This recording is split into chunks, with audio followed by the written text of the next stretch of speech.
Hey everyone, greetings of the day.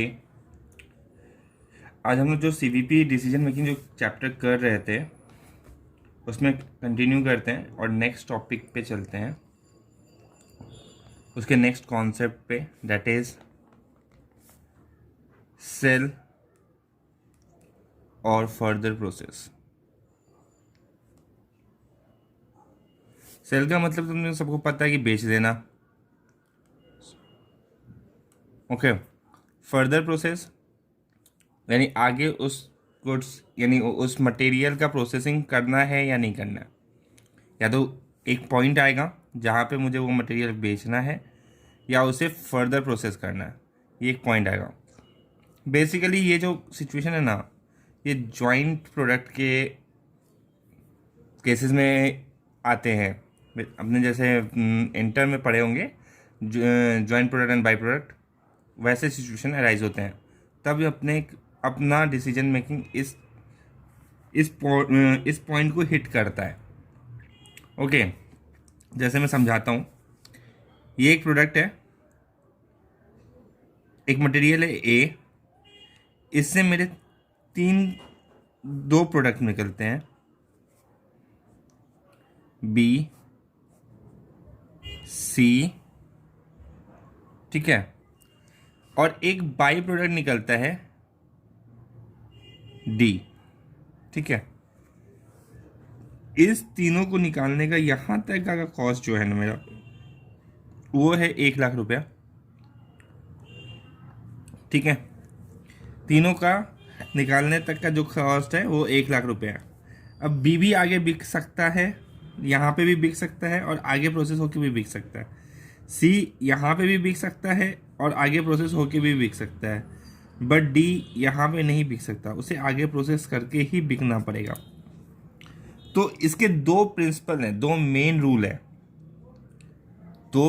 है। आप हमेशा जब भी इसका डिसीजन मेकिंग का बात आए तो एक पहला जो इंक्रीमेंटल कॉस्ट जो लग रहा है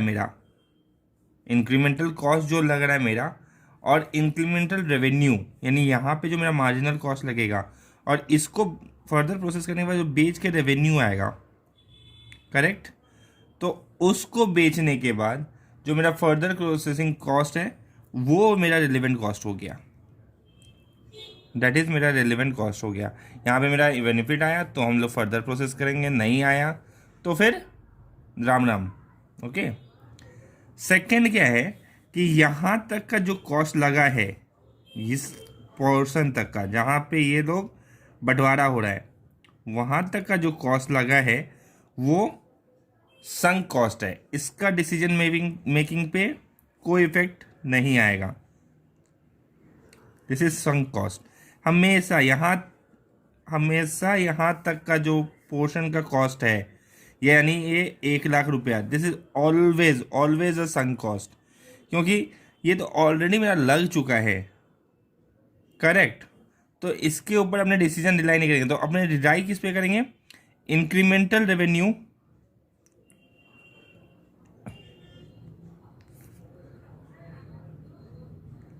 लेस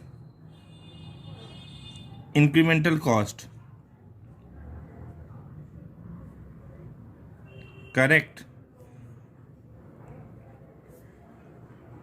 तो ये अपना जो आया, इसके ऊपर अपने रिलेवेंट डिसीजन मेकिंग करेंगे कि क्या करना है, अपने को फर्दर प्रोसेस करना है या सेल कर देना, करेक्ट। इसके ऊपर एक क्वेश्चन है, न्यू सिलेबस में तो नहीं दिया हुआ है, एक एग्जाम्पल देके छोड़ दिया है, बट एक क्वेश्चन है इन ओल्ड सिलेबस। मैं पेज नंबर बता देता हूँ आप लोग को।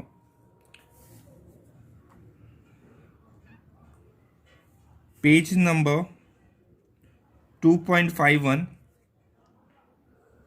Problem number 20।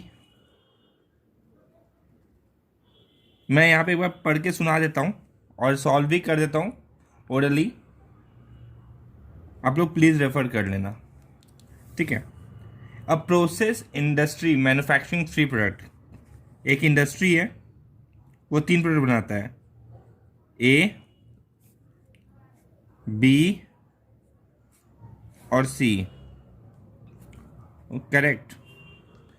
And has no C has no realisable value, इसका कोई रियलाइजेबल वैल्यू नहीं है unless it goes under further processing. जब तक ये आगे प्रोसेस ना किया जाए इसका कोई रियलाइजेबल वैल्यू नहीं है, ये यहीं पे ख़त्म हो जाएगा। ठीक है। The cost detail of C R as follows. क्या बोल रहा है, up to point of separation, मतलब इस जगह तक जो कॉस्ट लग रहा है मेरा वो कितना लग रहा है, मार्जिनल कॉस्ट लग रहा है मेरा 30 और फिक्स्ड कॉस्ट लग रहा है 20।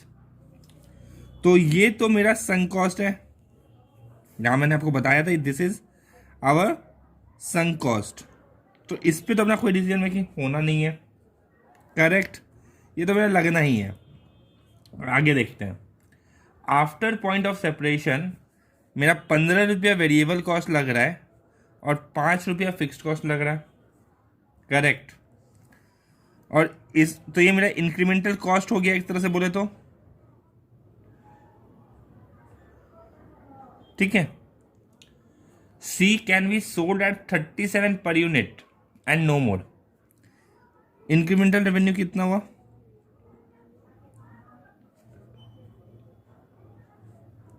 37, करेक्ट। तो इंक्रीमेंटल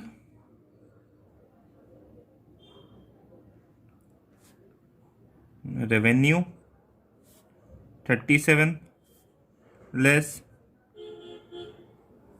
इंक्रीमेंटल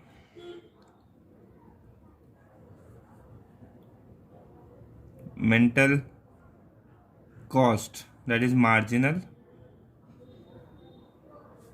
एंड फिक्स्ड, 15 और 5 20, ठीक है। तो अल्टीमेटली मेरा कुछ आ रहा है 17 रुपया कंट्रीब्यूट कर रहा है ये। पहले तो कुछ भी कंट्रीब्यूट नहीं कर रहा था ना। अगर पॉइंट ऑफ सेपरेशन पे रखते हैं हम लोग, पॉइंट ऑफ सेपरेशन पे सी अपना कुछ कंट्रीब्यूट नहीं कर रहा, C equal to no contribution. Question में बोल दिया है ना कि पॉइंट ऑफ सेपरेशन का कोई वैल्यू ही नहीं है। अगर तो यहाँ तक का कॉस्ट तो जो मेरा लगना था वो तो लग चुका है भाई, तो उसको तो अपने सोचने ही कहना ही नहीं।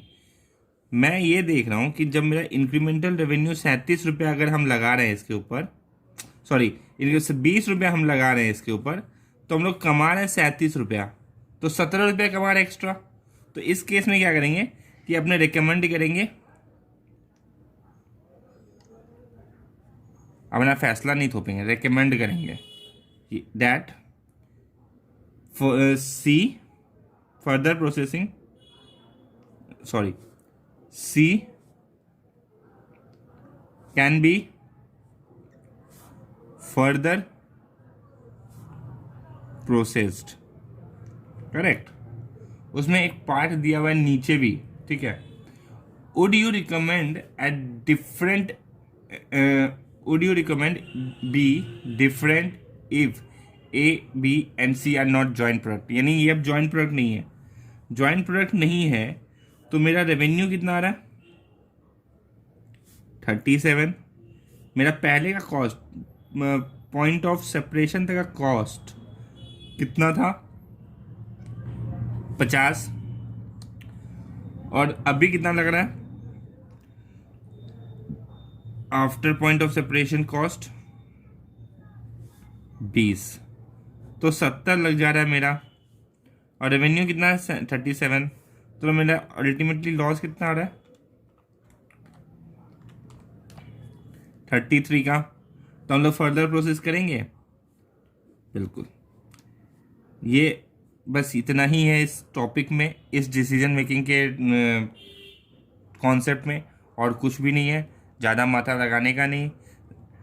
पॉइंट ऑफ सेपरेशन तक का कॉस्ट संक कॉस्ट है, अपने ऐसा याद रखने का। ये चीज़ में गोला मार दीजिए, अंडरलाइन कर लीजिए, जो करना है करके रखिए, इसको हाईलाइट करके रखिएगा। यहाँ तक का cost always sunk cost. Thank you so much, मिलते हैं अगले वीडियो में।